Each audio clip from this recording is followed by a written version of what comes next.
Een groene Rijnwaterberging in de Wiek Hoedemakerspolder in Dokkum, maar er tenij verzwaar dat meesken om de Waardiek en Moenendiek in de stad droegen voeten horen. Nou creëert je eigenlijk de waterbuffer direct in de Wiek, om het zo rechtstreeks mogelijk afvoeren te kennen, dat het bij de bron bloedt.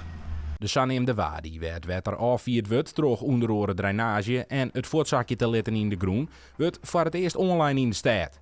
Dit is een plek in onze gemeente wat van het begin al oorlast had van water. En we hebben verschillende maatregelen getroffen die nooit afdoen. Dus we hopen hier mooi iets te doen. Dat we zeggen, ik ben de komende jaren gaan deze mensen hier droegen worden. Het water bloot nu vaak op straat staan. Dat zal aanst alle keer al wat oors worden. Voornamelijk tijdens zware buien. Natuurlijk gaan er een soort kuip zien. En het wordt direct weer afvoerd, zeg maar. Dus het is een trok in de stroom van water die naar het riool gaat en naar de afvoer gaat. Maar het is natuurlijk vooral om het oppervlaktewater van de dieken rechtstreeks uit te voeren. Dit droog is de kans dat kelders onder water komen te staan en lietser.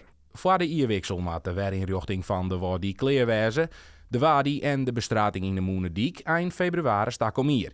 Wethouder Braaksma zocht er kansen voor de rest van de gemeente.